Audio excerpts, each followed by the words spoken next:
Imagine this. An ordinary American couple. 2 kids. A quiet home. A life full of memories. But what she was hiding, that changed everything.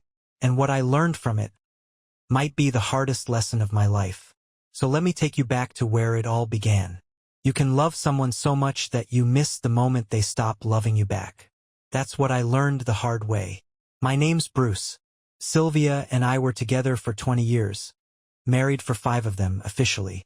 But the rest, they felt just as real. Real enough to build a home, say I do, and raise 2 children inside a life I thought would last forever. Sylvia used to laugh with her whole face. That was the first thing I noticed when it started to change. Her laugh stopped reaching her eyes. Our morning coffee talks turned into her scrolling Instagram while nodding absently. I convinced myself it was stress, the kids, life. We all get tired, right? But this was something else. She started staying out later. First it was book club once a week. Then yoga. Then wine nights with Sandra or Heather, or whoever happened to be her alibi that evening. It wasn't just the time away, it was how she looked when she left. Lipstick she never wore for me. A black dress I hadn't seen in years. Perfume she used to save for anniversaries. I told myself I was being paranoid. That's what love does. It makes you complicit in your own deception. Until the parking tickets. I was looking for a tire gauge in her glove box when I found them. 3 crumpled citations. Albuquerque, Santa Fe. 1 from Las Cruces. That was strange. She'd said she was volunteering at Carrie's school on the day of the Santa Fe one. I remembered it clearly. I'd asked how it went while we ate dinner. She said, good. Helped the kids build a diorama. But the timestamp on that ticket said 11:17 a.m. Santa Fe is 3 hours away. I sat in the driver's seat, staring at the paper like it held a secret message. Maybe it did. Maybe it was screaming at me, and I just hadn't learned the language of betrayal yet. I folded it, put it in my pocket, and drove home in silence. That night, I watched her laugh at a show on Netflix. She offered me popcorn. I declined. My stomach felt hollow. I couldn't look at her the same. The next morning, I poured my coffee and stared out the window as the sun climbed over our quiet street. She kissed my cheek on her way out. Another early yoga class. I nodded and smiled like a man watching his house burn down from inside, trying not to alert the guests. Something was wrong, and I was done pretending it wasn't. I didn't say a word to Sylvia. Not yet. Couldn't. Words have weight, and once you drop them, you can't take them back. No, I needed to be sure. 1 ticket could be a mistake. 3 was a pattern. But I still needed proof, the kind you can't talk your way around. So I did what any betrayed man who doesn't want to admit it does. I turned to technology. That night, while Sylvia was asleep, I slipped her phone from the nightstand and took it into the bathroom. The mirror fogged as I sat there cross-legged on the cool tile, her phone in my lap like a ticking bomb. I installed a tracking app. Something discreet, the kind that runs silent and invisible. Took less than 5 minutes. I knew her passcode, our anniversary. How fitting. I linked the tracker to my phone, deleted the installation history, and returned it just as it was. She never stirred. The next morning, I made her coffee. Smiled like a good husband. She pecked my cheek, tossed her yoga mat in the back seat, and drove off to chase serenity. I watched the little blue dot on my phone move, and it didn't stop at the yoga studio. Kept going. Past downtown. Past Sandra's house. Until it parked in front of a Marriott off the highway. I stared at it for 20 minutes. That dot didn't move. When it finally did, it went to a nail salon. Like it was just another errand. Like nothing happened. That night, she came home humming. Book club was canceled, she said cheerily, stretching like a cat. So I treated myself to a manicure. She held up her hands. Red tips. The kind she used to wear in college. The kind she used to call her date night claws. I kissed her forehead. Looks good. Inside I was shaking. The tracker didn't lie. But it also didn't show what happened in that hotel room. Next time I didn't sleep much that night. I laid there staring at the ceiling fan, feeling it spin like the thoughts in my head. My gut knew what was happening. My brain, it wanted receipts. So the next Thursday, I cleared my schedule, called in a favor at work, and parked across from Sylvia's usual yoga studio. I watched the front entrance like a hawk. At 6:05 p.m., she walked out of the house in yoga pants and a hoodie, mat slung over her shoulder, smile painted on like she had nothing to hide. She didn't even stop at the yoga studio. I followed her at a distance, 2 cars back. She drove like someone with a plan. No hesitation. No red lights. I almost lost her in traffic, but I caught up just as she turned into the same Marriott from before. She parked. I parked. She got out, straightened her hoodie, and walked inside. 30 minutes passed. Then 45. When she came out, she wasn't alone. A man, tall, athletic, clean-shaven, walked out beside her. They weren't holding hands, but they weren't strangers either. Their body language was too casual, too practiced.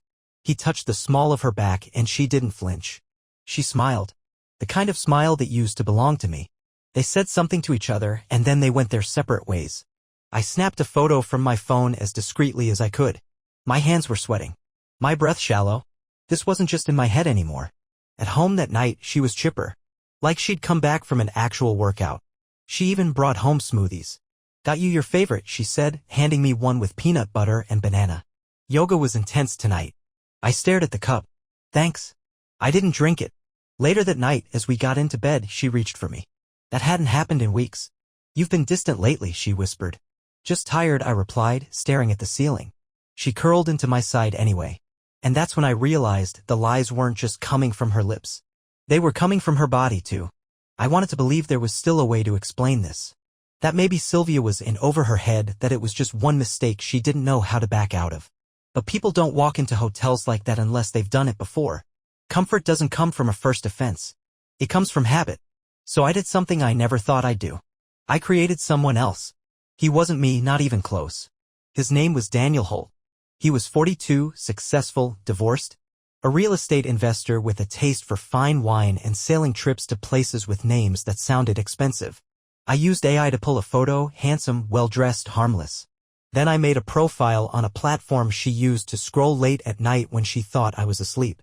It took her less than 24 hours to respond. At first, it was surface-level flirting. She asked Daniel where he lived, what he did, if he had kids.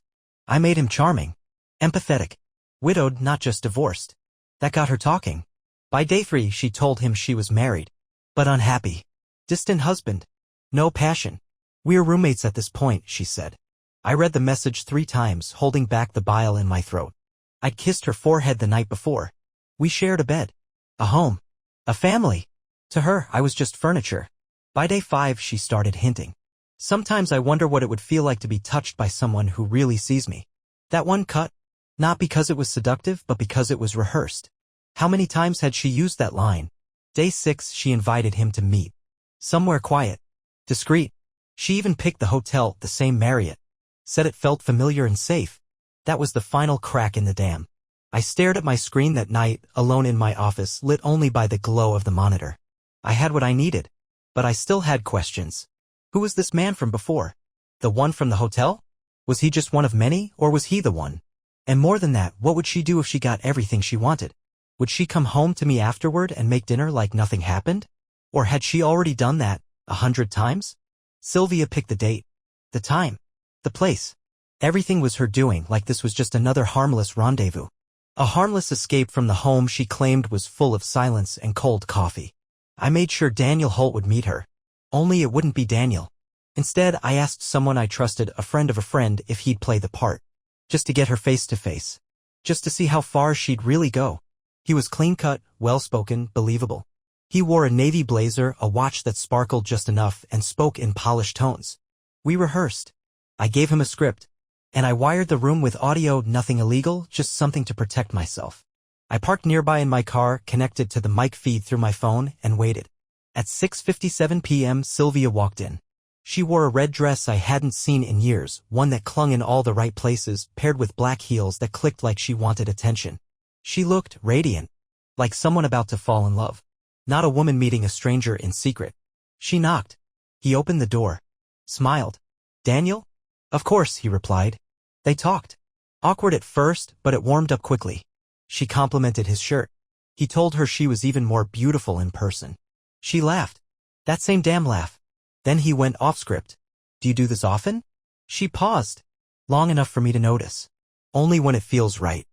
I bit down on my lip so hard I tasted blood. Then she asked a question that changed everything. You're not married, right? He hesitated. No.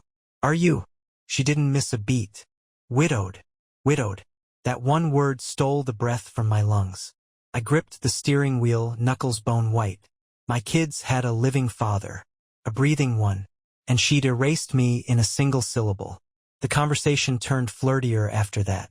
She leaned closer, giggled, talked about her lonely nights. She touched his hand. I thought she was going to kiss him, but then she stopped. Say something in French, she said suddenly. Bonjour, he replied, caught off guard. She narrowed her eyes, stepped back. You're not Daniel. He tried to recover. What? Of course I am. You're not him. You're a fake. Her voice cracked, not with fear, with disgust, like she'd been duped, like the betrayal was hers to own. This was a mistake, she muttered, grabbing her purse. You can tell whoever sent you. I'm not stupid. She stormed out of the room, heels striking the floor with purpose. I sat in the car, silent, heart pounding, because now I knew. She didn't stop because of guilt. She stopped because the fantasy didn't meet her standards. I sat in the car outside the hotel, the engine off, my hands numb. Her heels had barely clicked out of the lobby before my phone buzzed. She was calling someone. Still connected to the mic, I turned the volume up, expecting maybe a friend, maybe Sandra, maybe even silence. Instead, a familiar voice picked up. Hey you, he said, smooth and casual. I froze. It was Brandon, my best friend, my best man, the guy who gave a toast at our wedding that made Sylvia cry happy tears. I have some time now, she said. Rosewood Hotel, room 406. You know it, we've been here before. There was a long pause. Then Brandon replied, Be there in 20. The blood drained from my face. The steering wheel felt foreign in my hands. My heart didn't even race, it just dropped like an anchor. Brandon, of all people. I thought back to all the late-night calls, the times he dropped by unannounced, the jokes they shared at cookouts. The little shoulder squeezes I told myself meant nothing. God, I trusted him. I trusted him with everything. I wasn't going to sit there and watch them walk in together, so I drove off. I didn't even know where I was going, just needed motion, air, space. But the world wasn't done kicking. An hour later, my phone rang. It was the hospital. I was a senior technician in radiology. They said they'd reassessed departmental needs. Effective immediately, my position was being eliminated. Just like that, I sat in the parking lot of a grocery store I didn't remember driving to, staring at nothing. Sylvia had just killed our marriage. Brandon had killed my trust. And now I'd lost the job that kept us afloat. It was surreal, like I was watching a movie I'd forgotten auditioning for. I went home, parked in the driveway and just sat. Lights in the house were off. Sylvia wasn't home, probably still with him, probably laughing, tangled in hotel sheets, while I was unraveling. I walked inside, dropped my keys on the counter. There was a note on the fridge in her handwriting. Took the girls to Mom's for the weekend. Don't wait up. Part of me cracked wide open.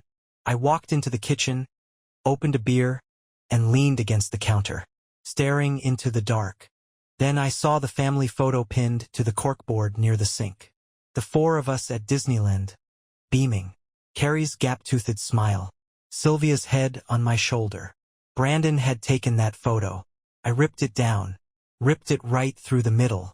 And then I sat down, not to cry, not to wallow, to plan. Because if Sylvia thought she could lie to my face, if Brandon thought he could snake his way through my marriage, if life thought it could pull the rug out from under me and not pay a price, then they were all about to find out how wrong they were. There are moments in life where you realize everything you thought was solid was paper thin. That night, sitting in the kitchen with half a ripped photo in one hand and a beer in the other, I almost let the weight of it all crush me. Almost. But something unexpected happened. My daughter, Carrie, called. She was at Sylvia's mom's place. Hey, "Dad," she said, her voice soft and sweet. "I forgot Mr. Moo in my bed. Can you bring him tomorrow? I can't sleep without him." Mr. Moo, her stuffed cow, the one she'd had since she was 3. I looked down the hallway toward her room and felt something shift. I wasn't just a man in a crumbling marriage. I was a father, a damn good one. And if everything else in my life was falling apart, then I would rebuild, starting with what mattered most. My girls. I got up, walked down the hall, and opened her door. It still smelled like her shampoo and crayons. Mr. Moo was on the pillow, half tucked under her blanket like he was waiting. I picked him up gently. That's when the idea hit me. If Sylvia could lie about love, who's to say she hadn't lied about more? Not because I wanted to doubt, but because I needed peace. The next morning, I took Carrie out for pancakes before heading to Sylvia's mom's. I smiled when she talked about school and how she wanted to be a veterinarian. Her eyes sparkled. There was no doubt in my heart that she was my daughter. Still, I sent a sample for testing quietly. Not to hurt her. Just to know. While waiting for the results, I focused on me. I reached out to an old colleague at another hospital. Turned out they'd just had a retirement in radiology. One phone call. One coffee meeting. I had an interview by the end of the week. I also started running again. Something I hadn't done in years. The first few miles were hell, but it felt good to move, to sweat, to release. And then the results came in. I opened the envelope slowly, sitting in the same kitchen that had witnessed the unraveling. Negative. My breath caught. Carrie wasn't mine. It felt like the floor shifted beneath me. I sat there, staring at the paper, the words burned into my brain. And then something even more unexpected happened. I didn't cry. Because biology doesn't make a man a father. Love does. That girl had been mine since the moment I held her. Since the first time she giggled when I made a face. Since the night she had a fever and I stayed up with her, counting her breaths. No test could change that. I folded the paper, put it in a drawer, and picked up my phone. "Hey, Pumpkin," I said. "Just wanted to say I'm proud of you." She squealed. "Thanks, Dad." Dad. That's who I was. And nothing, not Sylvia, not Brandon, not even DNA could take that from me. When the pain settles, something else takes its place. Clarity. By the time the sun rose on Monday, I wasn't angry, I was focused. I didn't need to scream, or smash anything, or chase Sylvia down to demand answers she'd only twist. I needed control. And control, I realized, came from knowing exactly where to press. I started with the finances. Sylvia didn't work. She hadn't in years. I'd paid every bill, every mortgage payment, every school tuition. That meant most of our assets were in my name, or at least started there. I called a financial advisor I trusted, someone I'd worked with when I first opened my private practice. I didn't mention Sylvia. Not yet. I just asked what it would look like to move things carefully. To protect what I'd built. He listened. Then he said, "You're not the first man to call me with this kind of tone, Bruce." By Wednesday, I had a new account set up. One only I could access. I moved what I could without raising flags, just enough to create breathing room. The rest I began to document. Every asset. Every liability. I started thinking like someone preparing for war, not out of hatred, but out of necessity. Next came the business. Brandon and I had started a joint medical consulting firm 2 years back. It was small, but growing. He handled client acquisition, I handled operations. That meant I knew the numbers. I knew where every dollar went and how much of it Brandon had been quietly siphoning into business dinners that looked suspiciously personal. I collected receipts. I followed expense trails. I even had a friend in IT check the company card logs. What he found made my stomach turn. Hotel bookings that overlapped with my wife's schedule. Rental cars. Jewelry stores. One even charged to our joint business credit the same week I'd taken the girls camping. He hadn't just betrayed me personally. He'd used me to fund it. But I wasn't going to go nuclear. Not yet. I needed allies. So I called our accountant and asked him to audit the business quietly under the pretense of preparing for expansion. I fed him just enough to raise suspicion. If Brandon panicked and started trying to cover his tracks, I'd know. Then I reached out to a divorce attorney. Not just any. The best. Elliot Graham. Sharp as a scalpel. Reputation for cutting liars in court without ever raising his voice. We met in a quiet corner of a downtown law office. I brought every document, every receipt, every message. He didn't blink. After an hour, he leaned back, folded his hands, and said, "If we do this right, she walks away with nothing but a suitcase and guilt." "Good," I said. "That's all she deserves." Elliot raised a brow. "And the man?" I paused. Then I smiled, cold and calm. Oh, I've got something special planned for him. Because this wasn't just about money, or custody, or revenge. It was about making sure they both understood one thing. You don't burn a man like me and walk away without feeling the heat. I didn't slam the door. I didn't yell. I didn't even raise my voice. That morning, I simply placed a white envelope on the kitchen counter and walked out of the house. Sylvia was still upstairs, probably trying to decide between yoga pants or lingerie for her next lie. The note inside was short and sharp. I know. And I'm done. Do not contact me unless it's through my lawyer. I had already transferred my things the night before. Quietly. Methodically. Like a man escaping a fire that hadn't reached the second floor yet. My name was the only one on the deed. I'd made sure that years ago. It was a technicality she'd ignored, now it was my shield. I moved into a short-term condo downtown. Nothing fancy, just clean and quiet. I told the girls it was a temporary arrangement. I didn't speak poorly of their mother. I didn't need to. Truth has a way of rising through silence. Brandon found out 2 days later. I left a brown folder in his office. Inside were receipts, timelines, photos, screenshots, everything. There was no note. Just one line scribbled on the cover. From the partner who actually built this business. The next morning, our firm's accountant emailed us both. Due to serious financial discrepancies, the board would be reviewing Brandon's expense accounts. Brandon called me that afternoon. I didn't answer. Sylvia waited 3 days before she showed up at the condo. She didn't knock, just stood outside the glass lobby doors wrapped in a trench coat, sunglasses on, like it was all some act she couldn't stop performing. I met her at the entrance. I just want to talk, she said. We're past that, I said flatly. You're really doing this? She asked, her voice trembling, but her eyes still calculating. I'm not doing anything. I'm finishing it. She reached into her purse and pulled out a small jewelry box, the kind that used to mean something. I was going to give this to you for our anniversary, she said. Sell it, I replied. You're going to need the cash. And I walked away. The next day, my attorney filed the divorce papers. Irreconcilable differences. But I knew better. The real reason was crystal clear. You don't get to burn down a life and expect the man standing in the ashes to hand you marshmallows. Later that week, I took Carrie and Ellie out for pizza. We laughed. Talked about school. Ellie showed me her art project. Carrie told me about her science fair idea. It wasn't perfect. Nothing about this was. But it was ours. Honest. Untouched by betrayal. That night, as I tucked them in at the condo, Carrie looked up and said, "You seem lighter, Dad." I smiled. That's because I'm not carrying other people's lies anymore. And for the first time in a long, long time, that's exactly what it felt like. But peace never lasts forever, does it? 3 days after that dinner, I got a text from Sylvia. Not a plea. Not a threat. Just a warning. Jenna sent me something. Thought you should know. Attached was a screenshot of a message. A forwarded email. Legal sounding. Formal. Apparently, Jenna had done some digging. I'd mentioned my business in passing, the one I had with Brandon. She'd gone looking. And in doing so, she uncovered a clause in one of the contracts I'd forgotten about, a non-compete clause that Brandon had written but never removed my name from. Sylvia had sent it to her lawyer. Now she was threatening to sue me for breach of contract. Said I'd stolen business by taking a position with a competitor in the same state. Said she had evidence. Whether she was bluffing or not, I didn't know.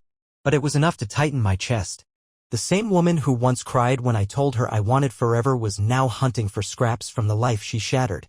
And the new woman, the one I thought might be something different, had handed her the map. Turns out the match that lit my heart again might have just sparked another fire. So I sat with it. Took a breath. And I got ready. Because if Sylvia wanted another round, I wasn't going to just show up this time. I was going to lead. It's strange how peace can sneak in after chaos. Not all at once. Not like a sunrise, but like a breeze through a cracked window. You don't even know it's there until you finally exhale. The condo was small, but it was mine. My girls had toothbrushes beside mine and crayons scattered on the kitchen table. We'd started a new ritual, pancakes on Sunday mornings, no matter what. Ellie insisted on extra chocolate chips. Carrie liked hers with blueberries. They argued about it like it mattered. I loved every second. There was quiet here, not the silence that filled my old house when Sylvia would walk through the door pretending everything was fine, but real quiet. Peaceful. Earned. My new job came through. The interview had gone well, and I think they could sense I wasn't just hungry, I was focused. Driven. They offered me a better salary than I expected. A fresh start. Brandon's world, meanwhile, was crumbling. The board suspended him pending a full audit. I heard whispers through colleagues. Someone said he was spotted alone at a bar, looking like a man who'd realized the lifeboat was sinking and he was the one who drilled the hole. As for Sylvia, she stopped trying. The calls stopped. The texts too. Maybe she realized there was no version of this where I ever came back. Or maybe Brandon had become more of a liability than a prize. The biggest lesson I learned from all of this, one I rarely see others truly embrace, is that you must never let someone else's betrayal convince you that you're unworthy of real peace, real joy, or real love. Most people stay stuck in the wreckage, rebuilding with broken bricks, just to avoid being alone. I learned to walk away and build something better from scratch. If you had told me a year ago that this is where I'd be, divorced, rebuilding, and carrying the quiet strength of a man who survived betrayal, I wouldn't have believed you. I used to think that once trust broke, everything shattered with it. And in a way, it did. But some things don't break. They bend. They bruise. But they endure. What I went through with Sylvia wasn't just betrayal, it was a full unraveling of the life I thought I had. I gave her everything, my time, my loyalty, my belief that love meant sacrifice. She gave me deceit. And in the ruins of that marriage, I found something unexpected. I found myself. Not the husband. Not the provider. Not the man trying to hold a family together with duct tape and Sunday dinners. Just me. Stronger. Smarter. Sharper. This story wasn't about revenge. Not really. It was about truth. About stepping back and seeing clearly what you've allowed to grow in your garden. About pulling the weeds even if they're tangled deep in the roots. To the man or woman reading this who feels like something is off, trust your gut. Love can blind you, but the body knows. The mind knows. The silence in your home knows. To the person who's afraid of starting over, you're not starting from scratch. You're starting from experience. From wisdom. From battle-tested strength. Yes, it hurts. Yes, it's terrifying. But on the other side of betrayal, there's clarity. There's peace. There's a life you get to build with intention. My daughters see a version of me now that isn't just surviving, he's living. I laugh louder. I sleep deeper. And I no longer apologize for asking the hard questions or expecting real love. And as for Sylvia and Brandon, I don't wish them pain. I wish them reflection. Because I've already lived the worst of it. And I came out the other side. Not bitter. Not broken. Just free. The end.